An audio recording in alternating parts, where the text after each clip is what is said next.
everyone. Welcome to our first breakout session of the day, How to Manage Through Change.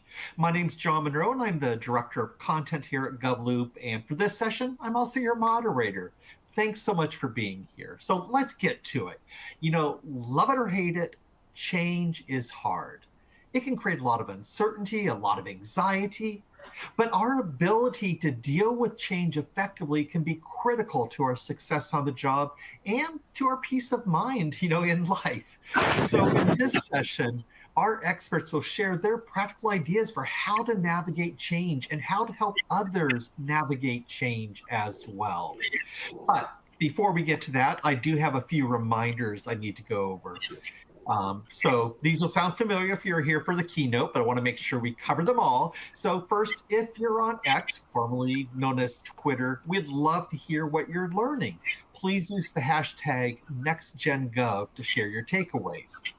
We have some great resources available for you to download. You can find those in the resource module of your console. Now, we hope you don't have any technical difficulties, but if you do, just post a message in the Q&A tab, and my colleague Andrew will help you out.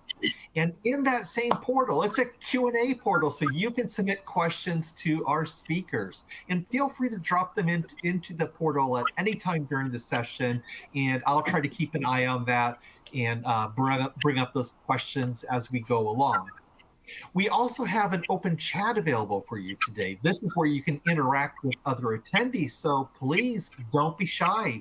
Get the conversation going. And if you get pulled away during this, don't sweat it.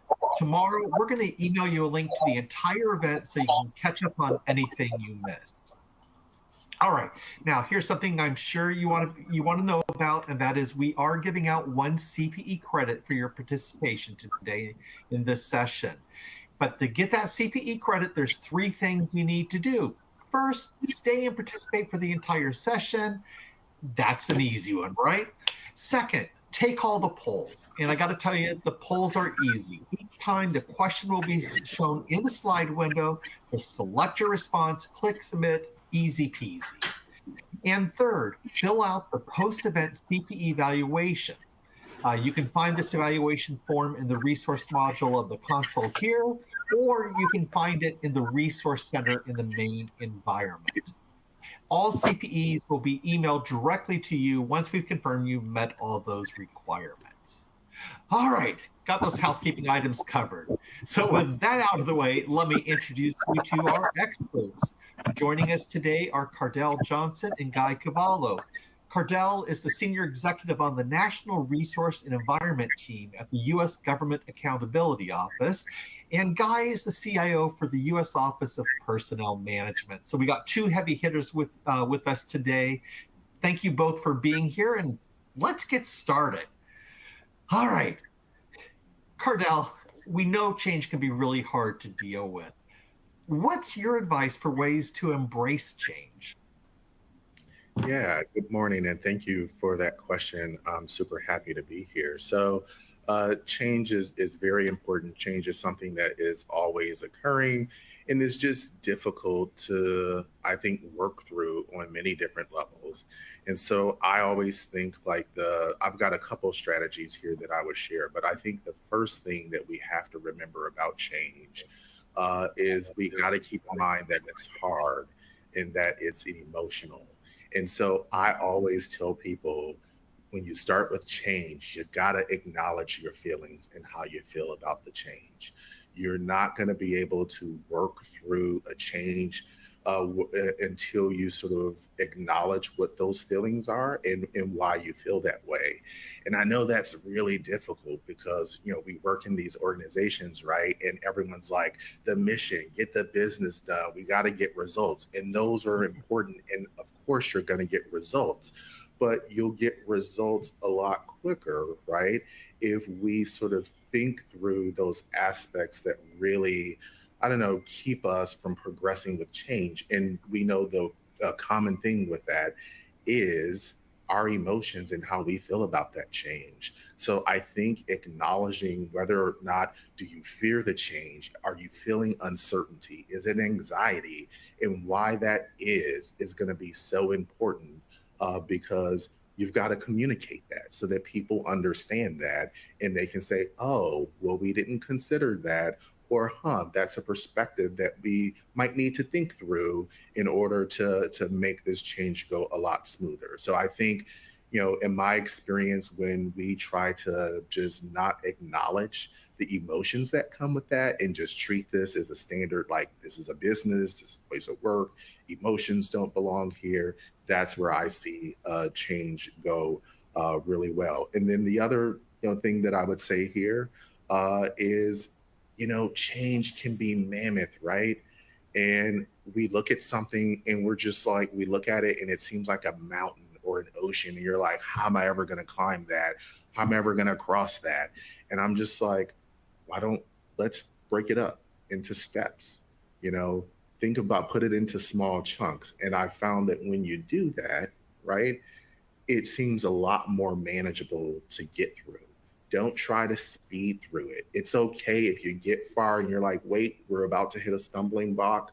Okay, maybe we need to take just a half step back and work through this. That's okay. But like breaking it up into chunks will definitely help it not feel so overwhelming. So those are my two things: acknowledging your feelings and taking small steps to help you get through that change. So let me ask you this. Talking about emotions, in the workplace, I'm guessing not everyone's comfortable with that. Let's think about a manager and they can see one of their staffers struggling. How do you kind of get comfortable having those conversations about the emotional dimension? Yeah, so that is really hard. And one of the other things I spend a lot of time talking about, in fact, right now I'm doing a tour through our workforce talking about psychological safety in the workplace, just having environments where people feel comfortable to express their thoughts without fear, because that's so important. So I think the first thing a manager has to do, right, is create an environment where people feel comfortable, and always say to people, like, it's okay if you think something is not great. Like, everything I say isn't always the greatest, and that's okay. Like, I have a perspective, I have lots of experiences that inform that, but all perspectives matter and they're valid, and we need to hear that. So I think, first of all, when you create that space, that is helpful for people to chime in. The other thing I would add there is that I think having some sort of a framework or model to actually think about change and framing your questions or your feelings around that will be helpful, because managers sometimes, and I remember the first time that I did a huge project and I didn't know that it was change management, and it was, and I was just like, why can't people get on board with this? But what I later realized is, some people interpret any sort of, question or pushback as, oh, this is negative, you're resistant, you don't want to get on board. And so what I've found is that, framing things in terms of questions, can be really helpful. Like, hey, I can tell that this is a change that the organization really, the leadership really wants to do. Can you talk a little bit more about the business case for that? Because I'm not sure I got all the pieces of that. So that would deal with uncertainty, a little bit of uncertainty. Like, why are we doing this? We don't understand, the reasons for this. So instead of, just like, this doesn't make any sense to me, frame that in terms of the uncertainty and like put a question there. And I think that can be helpful. Excellent. Guy, I would love to hear your thoughts on anything Cardell said, and then also kind of what you would like to share. Yeah, I was going to say, I want to follow up that great introduction, Cardell. And, there's several things that we know in life are going to happen: death, taxes, and change. Even getting up today, the technology world is different than it was yesterday. So Cardell hit a lot of great points of, this is something you need to manage and address. But if you don't do it the right way, I have seen end users totally block technology changes that are required because of that lack of coordination and communications.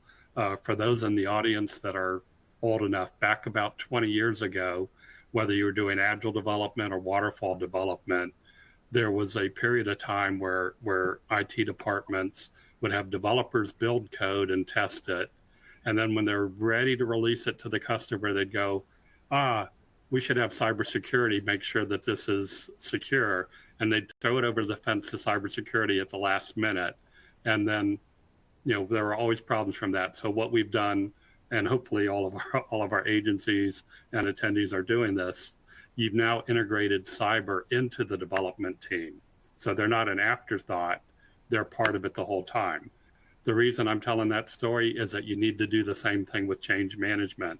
I have done that at OPM. So now I have developers plus cyber plus change management leaders helping in the beginning from day one of the development of the program so that they know how to reach out to the customers, how to communicate the change that's coming. And Cardell highlighted this earlier. It's always important to let them know why. Here's why we have to do this change. This is a change for a lot of our end users, and I hate to say, also for the IT staff. When I meet with my staff, when I first joined OPM, I told them, change is going to come more rapid than you've ever seen in your career. And when I meet privately with those that have expressed concerns, the question that's in the back of my head that I may or may not say publicly is, if you were so resistant to change, why did you pick IT as your career, where it's guaranteed that it's going to change every day? I mean, the days when we all were able to run Windows XP for 7, 8, 9 years, now, next October, you have to be off of Windows 10. You have to move to Windows 11. That is a change for your end users. So we're about 80% done with it now, but I can tell you, I had my team host over 50 training classes with our end users of here's what's different between Windows 10 and Windows 11. Here's why we have to do this, because next fall, Windows 10 will no longer be in cybersecurity support, so we want to protect our critical data. And those of you that have it at home, you don't need to come to training if you're already comfortable and you're wondering, why are we so slow with the change? And that's something that anyone in an IT leadership role is constantly dealing with. You're going to have parts of your customers that are like, I did this at home yesterday, why can't I do it at work today? And then you're going to have the other ones, please, I've been doing this for 20 years, don't change any of it. So you have to integrate change management. You have to dedicate to it. I'm investing employees and contractors in it. So no longer just having development teams and business analysts, but we are constantly looking at how can we help our customers and users adopt that change and make it easier for them and feel like they're participating in it instead of having change forced on them. I got to say, I want to let everyone know that there's great conversation going on in the attendee chat, so be sure to check that out. And one point that someone made is when it comes to the emotional stuff, and Guy, I think this ties into with what you're saying, is the emotional dimension is a productivity issue, because if you're struggling to adapt to the change that is happening, that becomes a hindrance. And so I thought that was a really interesting point. So guys, talk about. I know your team has done a lot, especially around FITARA. Tell us about that and kind of what you've learned through that process. Excellent. I'm very proud to announce that for the first time in history, OPM has an A on the fall FITARA scorecard, coming all the way from a D in 2015. The FITARA scorecard is very interesting. Especially if you get an A or a D or an E, your leadership definitely pays attention. When you're in the middle, you don't. But it is. I really appreciate the leadership of Congressman Connolly and the Hill on trying to come up with a way that we can measure our IT progress across federal agencies.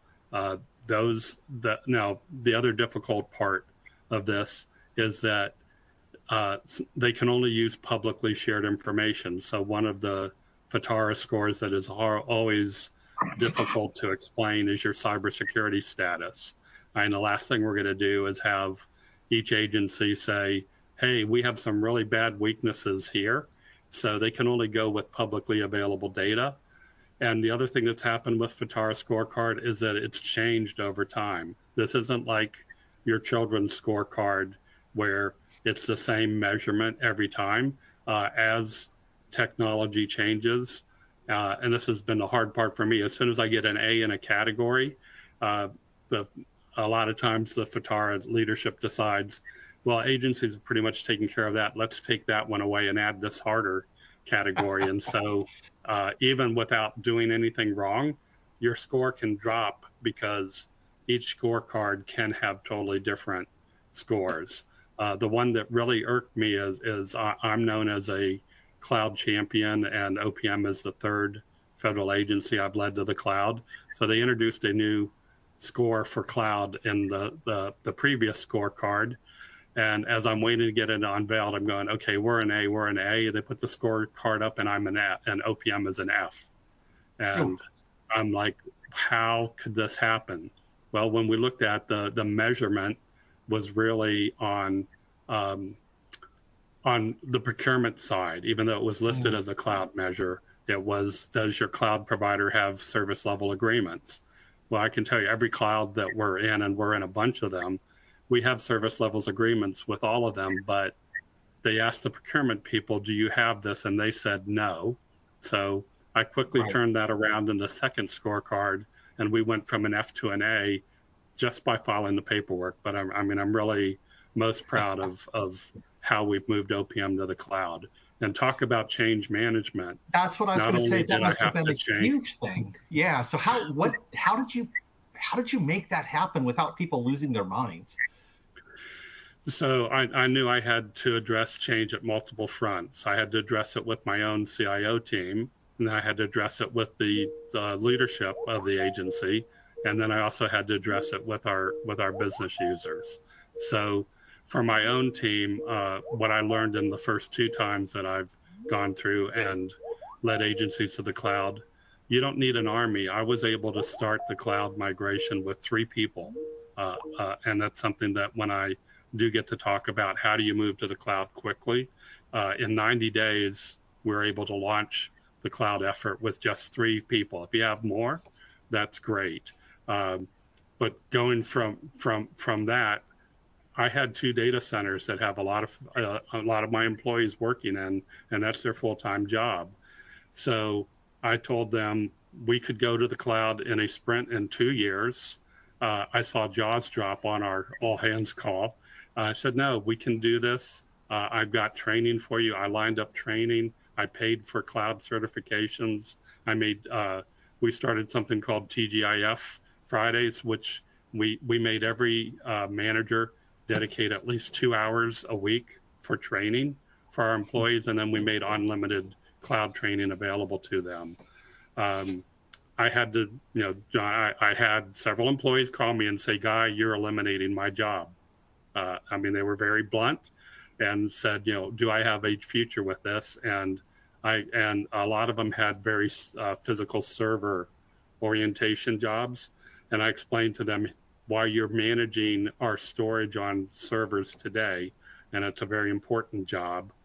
What I want you to do is get trained on how to manage storage costs in the cloud, because unlike a physical server where we buy the device and it's one fee and then you run it till you replace it or run out of space, I said, in the cloud, I'm going to need you to look at our data every day and see, can we move data that's not heavily used to a cheaper part of storage? I said, you will actually get a scorecard every day. You'll be able to see, hey, I saved OPM $2,000 by taking this data set that was in a high cost storage, but nobody's using it, and we moved it to cheaper storage. So, Cardell highlighted that earlier. You have to communicate. Like I said, in this case, I went to the individual employee. level about here's why you still have a job. It is going to be different, though, when we go to the cloud. And in 2 years, I'm very proud to say we've moved 95% of our legacy on-premise applications to the cloud. So my team who was scared when I announced it, they've met the challenge and we've really delivered. Anyone that goes looking for a new federal job on USA Jobs, that's one of our biggest applications. That's been in the cloud for a year now. Excellent. All right. Well, I think this is a good time to look at our first poll. And really simple question. From your experience, what do you see as the biggest barrier to change? Uncertainty about change, resistance, training and development. We've been talking about that. Communication. We've been talking about that, or something else. So if you could all please take this poll. Cardell, I'd be interested in hearing from you. What do you, kind of from your experience? Oh, whoops. It looks like, it already advanced. Okay, yeah. Let's give people a little more time. Cardell, from your experience, what do you see as kind of some of the biggest barriers to change? Yeah, what a question. I think the biggest barriers to change have to be around that communication and awareness of the change, and just also people's motivation, right, to want to do the change. So how I sort of approach all of the change efforts is I start focusing a lot on that awareness. There's one, people say this, and actually I was in an organization meeting just a few days ago where someone's like, we don't need, don't over communicate. I'm like, this is a huge transformation. It's not possible to over communicate. Now, we do not want to have 25 emails that are 8 paragraphs long in people's inbox every day, but think about the communications targeted to who, make sure that they're very clear in what we need people to do and what is changing. But it's that communication piece is where it all starts, and that a lot of people, leaders, managers, staff level, have to focus on understanding what is the change, why are we changing. If people do not understand that, it is not possible to really move through a change. And simultaneously, while we're focused on the what and the why of the change. Well, before I get there, I do want to say one thing about when you're communicating, because one of the mistakes that I see all the time, and this is in some of our GAO reports, when we assess organizations' change efforts, is they go, I communicated. I sent out an email. I had a town hall meeting. There was a newsletter. And I'm going to say, yes, those are communication tools. And yes, those are very good tools.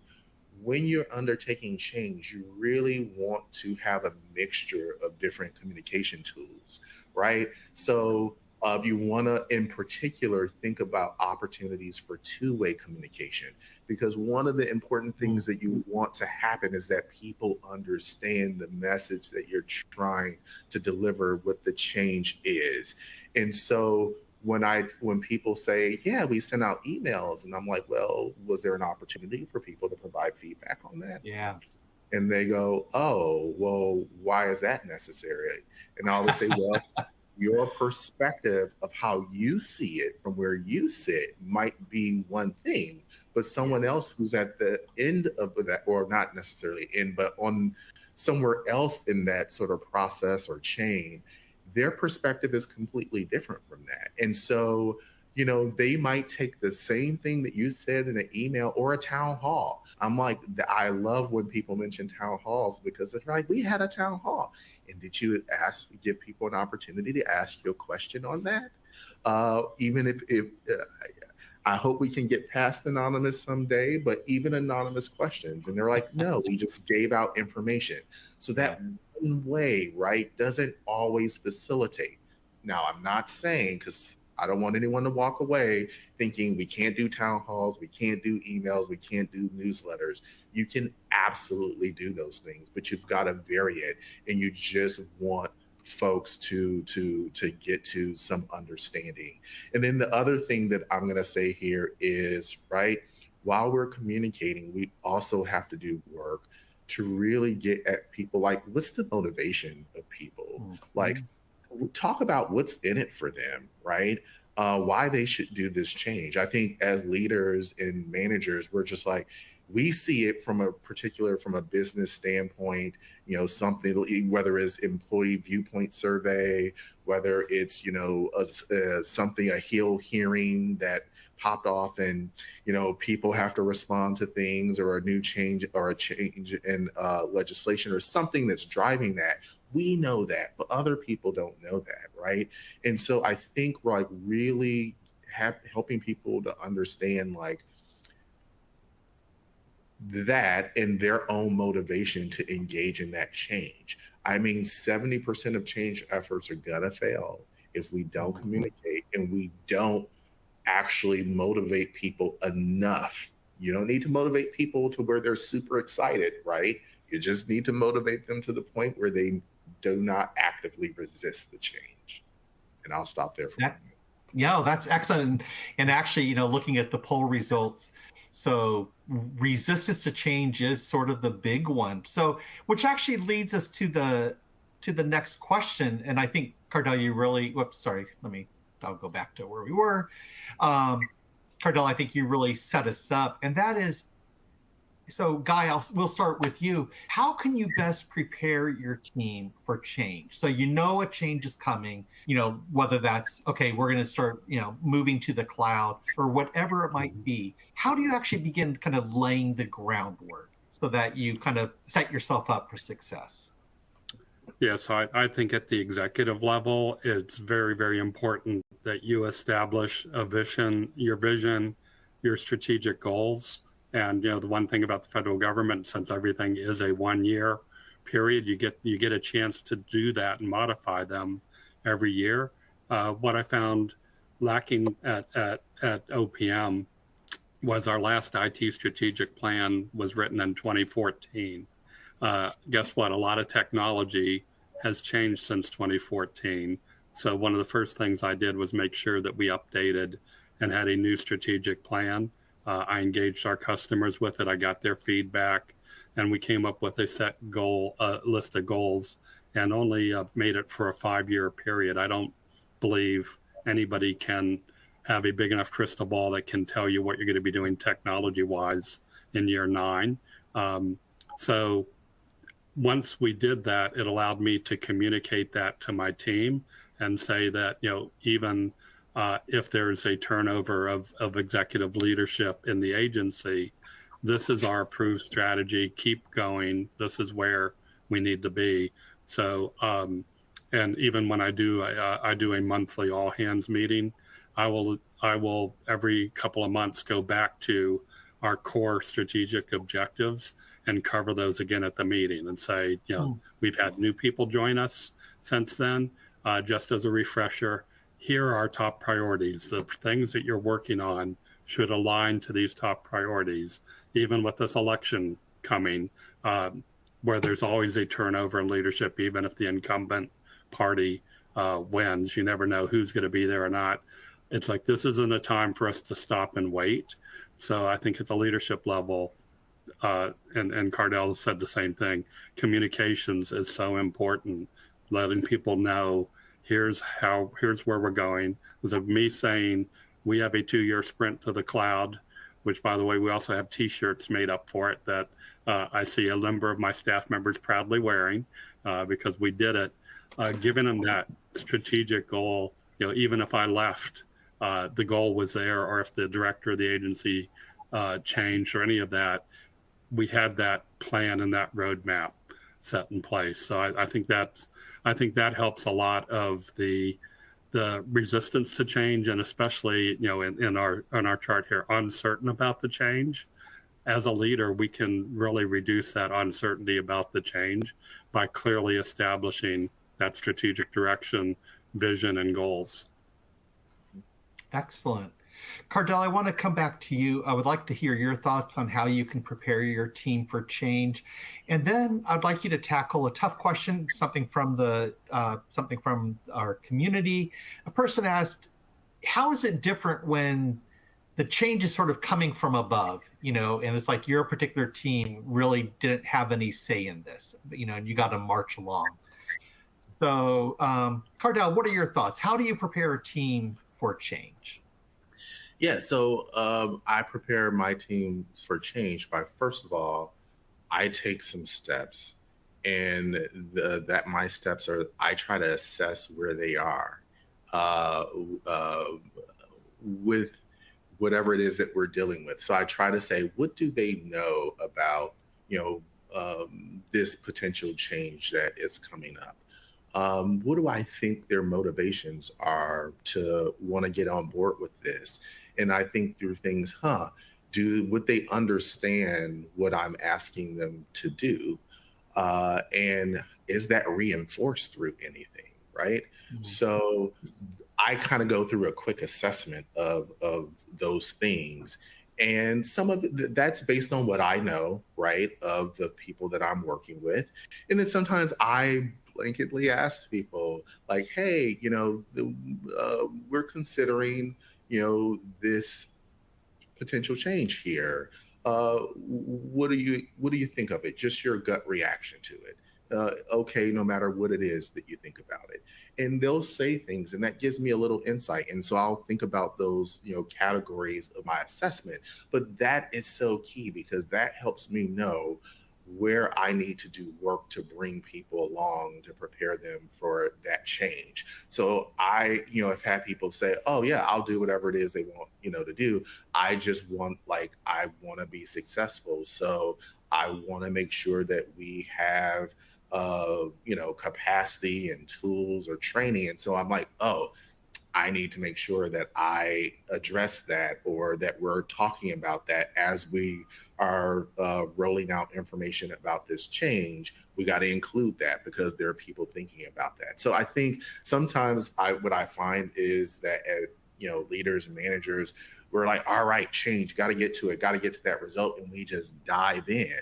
And I think just taking that moment to take a step back and just knowing you know the people that you work with, you, especially if you've been there for at least a year in that organization, and you have regular interactions with them, how they think. And so I think you can take stock of, like, how might they react, and you could be wrong about that, and that's okay, and you'll deal with that. But if you know the folks in doing that assessment, that's going to give you some good information that helps you figure out how you should approach that change.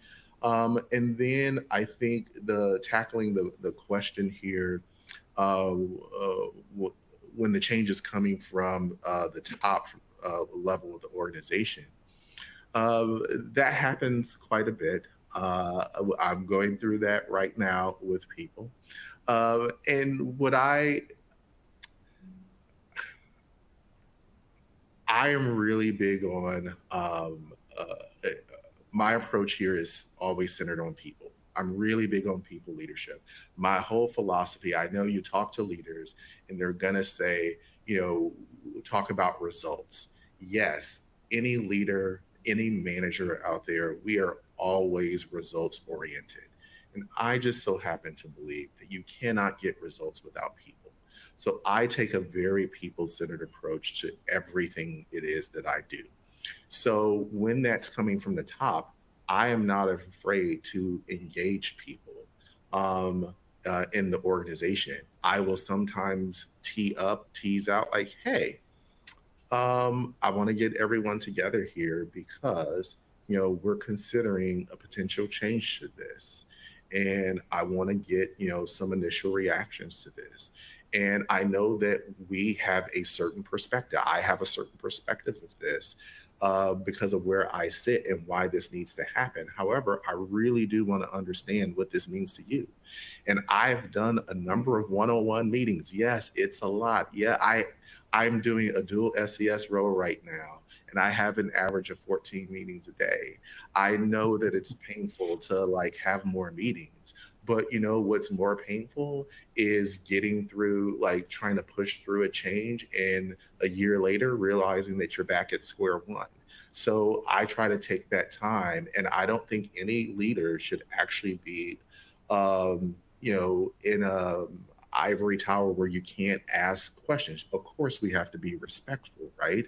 But I think teams should be able to say, hey, can I share some thoughts with you about what you just said, so that it can inform our perspective. Again, it's that two-way, because we may not see what you see on a day-to-day basis, and I'm going to tell you that's absolutely important, and that information needs to come. And I think sometimes that may not change the direction, but what we should be doing is explaining, why is that not going to change, right? So I always do that. And yes, it is exhausting to have all those conversations. But again, that transparency is so important to people.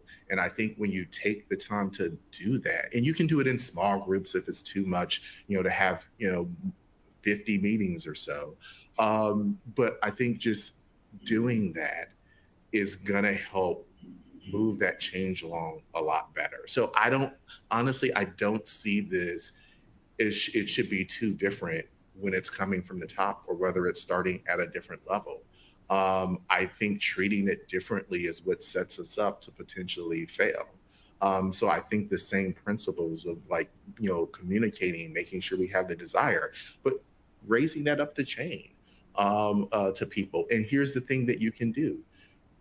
If I know in some organizations, it can be a little fearful to have to go to the top level to sort of, put yourself out there and say, I'm not sure why we're doing this, etc. This is where our mid-level managers can be really, really helpful. And so what I would say is that engage that level. I remember when I was a mid-level manager, and the leadership was pushing down the change, I was the first person to call after a town hall, get my teams together and say, hey, what'd you think about that? And then what I would do is I would actually go to the leadership and say, hey, that was a really good town hall, and the message you delivered, just so you know, here is a perspective. And I know you didn't intend it that way, and it's okay. And we can absolutely fix this, right? Or we can, course correct. But here's some information that I think you might want to know earlier than later. And I think that we have to position and trust our mid-level leaders to have a role in this, to engage with that leadership on behalf of the teams. So I'll stop there. Excellent. Hey, Guy. Okay. Guy, let's say that, you have a program underway. It involves a lot of change that's going to affect a lot of people, and you run into resistance, right? You begin to get that, hit some of that friction. How do you manage resistance to change? How do you navigate that resistance? What do you think? Thanks, John. Yeah, what I highlighted earlier, we build it into our projects. So that's the first thing you need to do, is know that it's going to happen and have different ways to address it. One of the things that I started at OPM that has really been helpful is if you have the CIO team, and then you have all the business users, and you don't want it to be this war between the two. So I wanted to come up with a way, how can I get some of those business users to actually be on our side when they run into resistance? So 3 years ago, I created something we call the Champions Network. And every 8 months, we bring in a group. We ask for volunteers, and they are representatives of their business unit. But whenever we have the ability to test something first, say like the upgrade to Windows 11 from Windows 10, they get it first, and then they give us their feedback. Again, a group of about 50, so it's 50 out of 3,000 employees. They actually buy into it. And then, John, what I found is by having those champions in the business offices, when resistance happens in that business office, their own people, their own employees now are on our side helping to push the change. It's not the CIO team telling them, oh, you're doing it wrong. You have to do this, you have to change. We have plants, if you want to call them that, in the business offices saying, hey, I've been doing this for a couple of months. It's really cool. Let me show you how it can speed up our mission and how it can address it. But, Cardell and I both said it. I was glad to hear him say about how many meetings he has a day. We actually counted my meetings last year. I had over 1,500 meetings, and that included 2 weeks of all-day retreats that only counted as one meeting out of those 1,500. Communications is, and Cardell said it earlier, you cannot over-communicate. What I've told my leadership on dealing with this resistance and dealing with the change is, you'll know we communicated enough when the customer says, okay, enough. I understand it. I don't need to hear from you anymore. And so anything short of that means you need to keep communicating. So when we do run in that resistance, and if it's at an executive level, I will deal with it one-on-one. If it's at a lower level, again, we try to have our champions partner with my change management team to give the person an ear and say, okay, what did we miss? What can we do to help make this process easier? And again, so I said it earlier, you want to do IT with your customers. You don't want to do it to them. If you do it to them, you're guaranteed you're going to have resistance. The more you can get them to partner with you and to defend and be part of the change, that's how you get your success. Excellent. Cardell, your thoughts. So you got people who are kind of digging in their heels. What do you do? Yeah, I love talking about resistance to change. So I'd love to get in on this, and everything that Guy said. I mean, that is absolutely spot on. I'm so grateful to hear him say those things. So the first thing I want to say, I want to make 2 points here about resistance. First of all, I want to encourage us to shift our mindset a little bit. When we hear the word resistance, we tense up, it's negative, and we are ready to just be on defense about it. Oh, they're resisting to this. And I think if we shift our mindset a little bit, right? Let's think resistance is normal. It happens. It's okay. If we think of resistance as bad, we're going to be ready in many cases to try to battle. I've seen that often. That usually doesn't end well. So if you can just shift the mindset to think resistance is normal, and think about why people resist efforts, you're going to have a lot of success. And I think, a lot of people resist change because think about the organization's history, right? Has the organization had a good history of doing change? If all the change has been turbulent, that might be a reason why people are like, oh no, not again, please. If it just brings about a lot of uncertainty, or it might be the nature of the change. I've found that people, sure, there are a couple of people that resist, but the vast majority of people are not resisting because they just want to resist. They're legitimate reasons, and I think we need to hear them out. And I think when you just come to the table that resistance is normal. I remember when I changed my own mindset with that, then I was able to have the conversation instead of being on the defense. No, this is exactly why you want to do this, and not hearing what people want to say. The people felt heard, and then I was able to, I understand what's going on here, and I was able to help them work through that resistance. So let's shift that mindset, and I guarantee you that's going to be a good first step to moving in the right direction. Another way I think to address resistance, the second point to make here for me is this is all about managing a stakeholder. So how I tend to approach this. Again, I said earlier that I take a people-centered approach to everything. And so I think about any stakeholders that we have in the process. And for every stakeholder, I sort of go through an analysis of them. I've never, I remember leading a division and I wanted to make it fun for us. And I don't know if people remember this, but there was a TV show on ABC, I think 2012 to like 2016 or 17, Scandal. And one of the things that they would do is, the Olivia Pope would come have this room and they would put up a picture of someone and say, talk to her, team of gladiators. What do we know about that person? So I made this fun for my staff one day. We were dealing with a major organizational change. And honestly, some of the leadership, even though they nodded their heads because the head of the agency said that he wanted it, the other leaders did not, but they didn't want to say it. And so we had to help them, right? We had to get over that resistance. And so my thing is, let's take a personal approach to this. What do we know about this person? So I sort of got their picture from our website. I came in a room, put it on the whiteboard, said to my team, tell me everything you know about this person.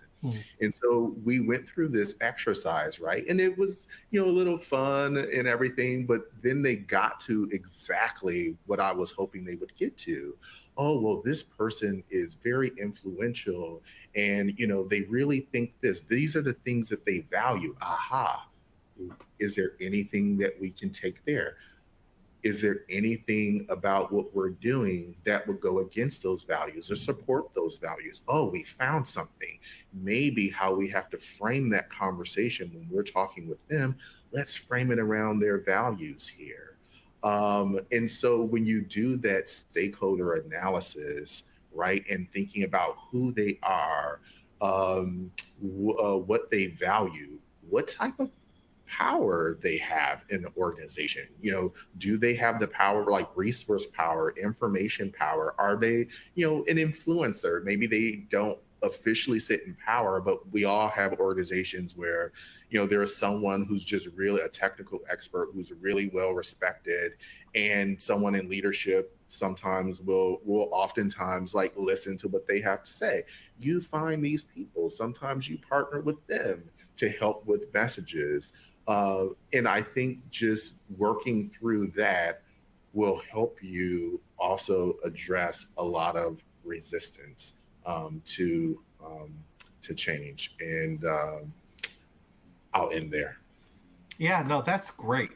Hey, I realize I need to do the second poll, so let's do that, and we'll keep the conversation going. So the question is very simple. We're doing a check-in with you. How ready do you feel as a manager or as a team manager or as a team member to institute change? Is this really, do you feel like this is in your wheelhouse? So we'll leave that poll up for a minute or so. Guy, I want to come back to you. Someone posted in the attendee chat the idea that people in higher level positions often forget kind of what it feels like to be kind of in those lower level positions and don't see change from their perspective. Guy, I would love to hear your thoughts on that, because I'm sure this is something that you've run into. Yeah, definitely. I mean, I've worked my way up to CIO from being a network administrator and then being a developer to all the way up to being CIO. I leave those. I know I was probably a pretty decent programmer in the 90s. I would be horrible today. So I make sure that I give my team that option of, okay, we're going through this now. We're modernizing 40, 50-year-old COBOL code. What are we going to modernize it to? I know I don't want to stay in COBOL, but instead of me dictating to the team based on my 90s knowledge, I turned it over to my team and said, I need you to help pick, because this is not only going to be a programming language pick, you're also picking what staff we'll be hiring, not only today, but for the next 20 years. So come back to me and let me know what your thoughts are on it. So, what I do is I get the feedback from that team, Like I said, I stopped programming in the 90s. My network and cloud team, I probably know more than they wish I knew. So I tend to push them when I see things not going quickly, and they go, God, how did Guy know that? Because I'm an avid reader and stay up with what's changing. I mean, look at AI. Who was ready for AI to be available worldwide overnight? I mean, as a federal government, we're struggling. I was named the acting chief AI officer at OPM with no resources. I had to launch the program. I relied on my cloud team to help us stand up AI sandboxes. Again, it was all new for all of us. I didn't dictate to them because I'm not at that level of hands-on anymore. But I said, look, here's where we need to go. You guys come up with how we can do it, and I'll go sell it to management. So you have to, I mean, Cardell and I have been saying this over and over again, communications. You have to both communicate where you're going, but when you want your teams to buy in, you need them to feel like they have an avenue and a forum with you to be able to share their expertise. And so that's how, that's how I'm at the top of a 300-person organization. And I'm not trying to tell employee number 298 how to do their job. I'm relying on my management team. I meet monthly with just my supervisors, and then I meet monthly with the entire CIO organization. And then I meet monthly for about 8 hours to review all of our ongoing projects, where I have my executives, my supervisors, and the project managers in that. So there's a constant give and take with that. The project reviews, I know are painful, because I will ask them questions like, okay, last month I remember you were here. You'd said you'd be further along. You're not there. So what happened? Let's talk about it. Oh, somebody retired, and so we're down a resource. I'm like, okay, great. Do you need me to approve a job hire? And it gives, it kind of bypasses the layers by having the project manager be able to address all of us in front of everybody. And one of my golden rules, which we're much better at now than when I started, is we publish the summary of these projects every month, so all of our customers can see it. And I told my staff, you cannot say our project's behind because the CISO team didn't do what we needed them to do, or the network team didn't create the right cloud instance. I said, you guys have to solve that before we publish it. So it's also given me a way to put teams together that in the past have gotten away with, well, I'm late because the right side of the CIO office didn't do what the left side of the CIO office did. It's been a very I love studying people.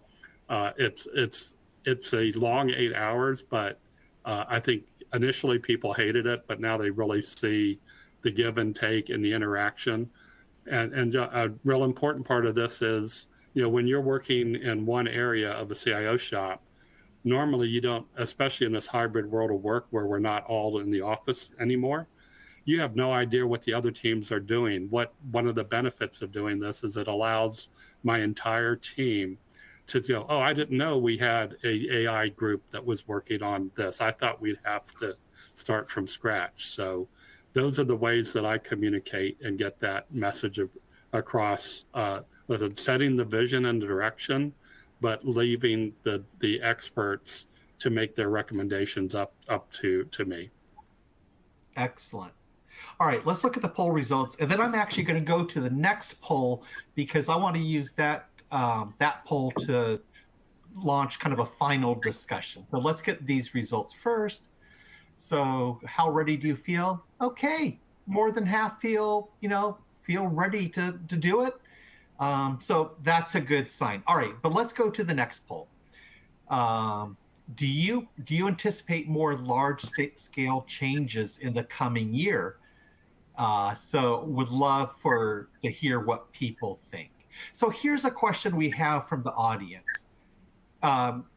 She says, how do you navigate communicating about change when there are a bunch of other high priority changes competing for full attention? And I'm hearing this question in the context of it's an election year in the federal government, as well as in a lot of state government levels where there's likely to be new leadership, because, everything changes. How do you communicate about change effectively when there's a lot of competing priorities? Cardell, any thoughts on that?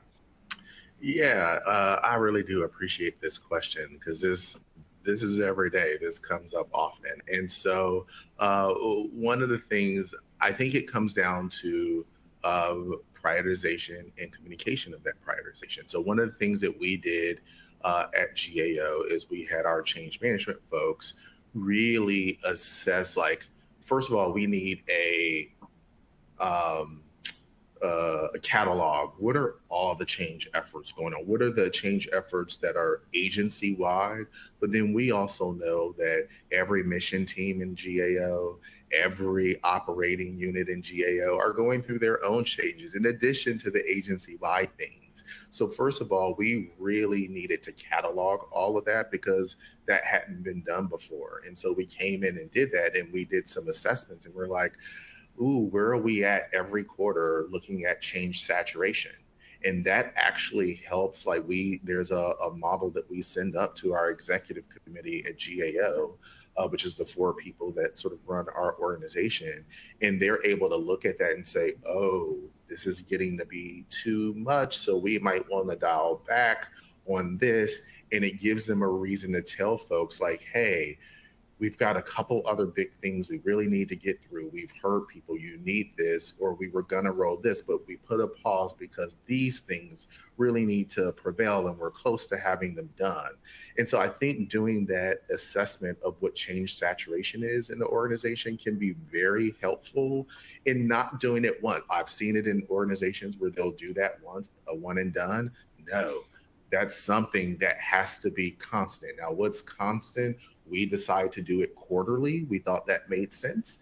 I think you'll have to figure out what cadence makes sense in your organization. But then the other thing that we go through is I have to have, in my other SES role as our chief transformation officer, I have to work with our executive committee and say, these are all great and people want these.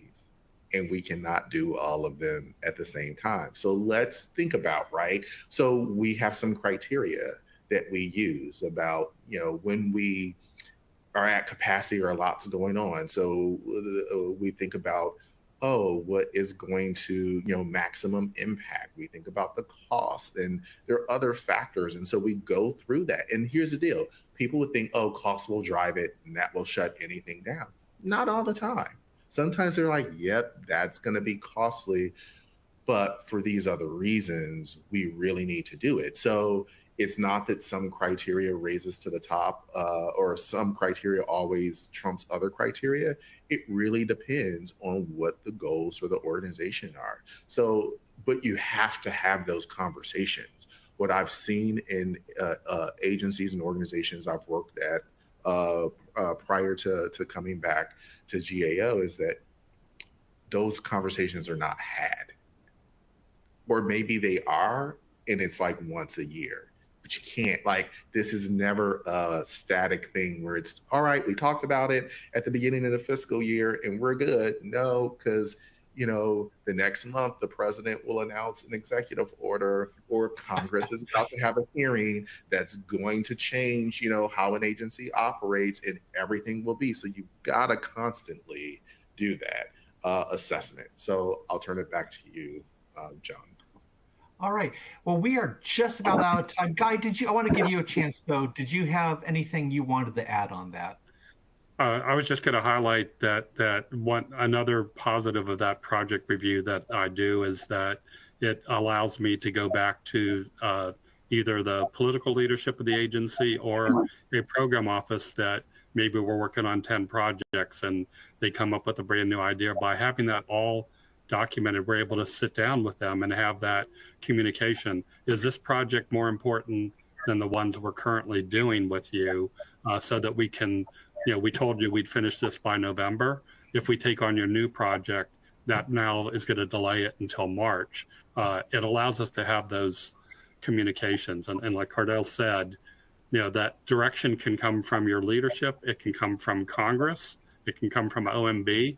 And so, like I said, communicating and documenting. And then, like I said, being able to go back to I've been surprised how many times I've gone back to a program office with the 4 or 5 projects that we're working on for their office and have the office head have no idea that we're doing those things because the communications inside their own organization didn't go there. And so, like I said, letting them know what we're doing and then helping them prioritize. I said, I try not to make the prioritization choice in isolation. I try to involve the customers and let them pick which of their many priorities do they have really is the top one. Excellent. Whew. This has been a whirlwind discussion. I want to thank Guy and Cardell for sharing their wonderful insights, for their wonderful energy, and also to all the attendees, wonderful attendee chat. And I will say, it seems like the big takeaway from this session is communicate, or as Doug Nash Curry, our leader, says, please over communicate. So I think that is the takeaway. So again, thank you, Guy and Cardell. I want to thank our 2024 NextGen Partner Alliance for helping put on today's NextGen Summit. We couldn't do it without them. A quick few reminders before we log off. First, don't forget to fill out your CPE evaluation form so you can get that credit. If you haven't done it already, head over to the exhibit hall and check out our amazing booths. There's a lot of great information, a lot of great resources. Now, coming up next, it'll be our lunch keynotes, and those will begin at 12:30 p.m. Eastern, and you can access that through the conference hall in the main environment. So again, thank you all for being there, and we'll see you at the lunch keynotes.